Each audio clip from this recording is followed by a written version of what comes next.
Biz Şanlıurfa Büyükşehir Belediyesi olarak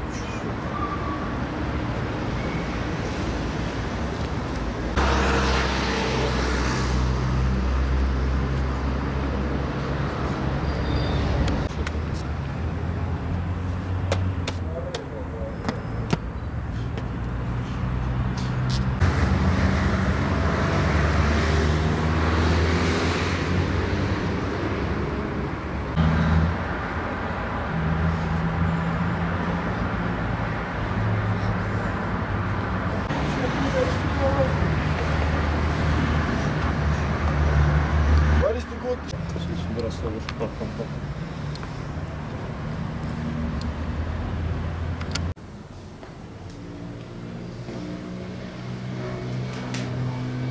Dışarıda içerisinde pet şişesi, kola şişesi yer alıyordu. Yani tümü zaten yakın yası, bir de o döneme özgü pişmiş topraktan seramik parçaları, seramikler, bir gözyaşı şişesi falan bulundu.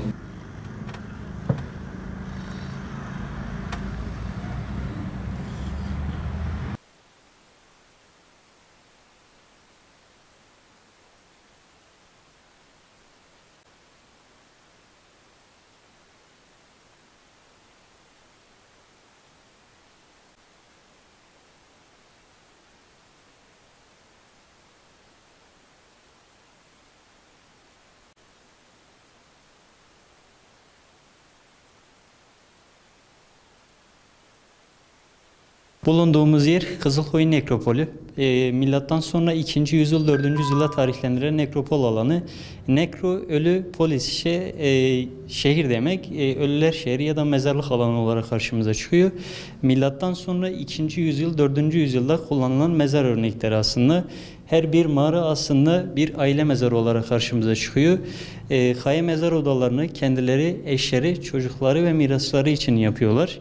Ve sonsuzluk ve ebediyet evi olarak gördükleri için özenle, işçilikle yaptıklarını biz görebiliyoruz. Kızılkoyun Nekropol alanı Şanlıurfa Büyükşehir Belediyesi tarafından ziyarete açıldı. Ve alan ziyaretçilerin dahi gezebilmesi için bazı canlandırmalar ve döneme özgü iskeletler ve bulutlar sergileniyor. Burada hem lahit mezar örnekleri hem ölü yatakların üzerine yatırılmış iskelet örnekleri o döneme özgü olarak canlandırmaları yer alıyor. Kaya mezar odaların tümü ana kaya işlenmiş durumda karşımıza çıkıyor. Ana kaya kireç taşı normalde kolay unutunabilen bir kayaç olarak karşımıza çıkıyor. Bu şekilde kaya mezar odalarını kendilerine göre şekillendiriyorlar. Çoğu kaya mezar odasında silindir taş kapı ya da dikdörtgen taş kapı ile biz kapattıklarını görebiliyoruz. Örnekleri de yer alıyor. Aile bireyleri kaya mezar içerisine yatırdıkları için onları koruma amacı gidiyorlar. Sonuçta aile bireylerini daha güvende tutmak amacıyla hem dönem soyuğunu hem de o dönemden sonraki diğer dönemlerde de tahrip edilmemesini sağlamak amacıyla kapı sistemi yaptıklarını biliyoruz. Buradaki mezar örneklerine baktığımızda zaten Abgar Krallığı dönemine tekabül ediyor. Daha sonrasında hem paganistlerin hem de erken Hristiyanlık döneminde kullanılan mezar örnekleri yer alıyor. Kabartmalı mezar örnekleri, süslemeli mezar örnekleri, lahit mezar örnekleri, heykelli mezar örneklerimiz yer alıyor ve o döneme özgü günümüze kısmen de olsa korunarak gelmiş durumda. Sabah 9, akşam 5, haftanın 7 günü tüm ziyaretçilerimizi bekliyoruz.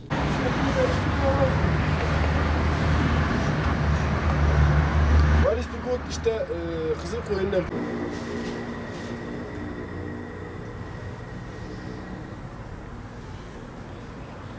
Roma dönemine tarihlendirilmektedir. Alanda 389 gecekondu yer alıyordu. Bu gecekonduların tümü kamlaştırılarak yıkım çalışması gerçekleştirildi ve Kızılkoyun Nekropol alanı tamamen gün yüzüne çıkarıldı. Kaya mezar odaları daha sonrasında 1930'lu yıllardan 2014 yılına kadar gecekondu sırasında bazı kaya mezar odaları oda, ahır, kiler, foseptik çukuru olarak kullanım gördüğü için bazı kaya mezar odalarına çok fazla tahribat yer alıyor.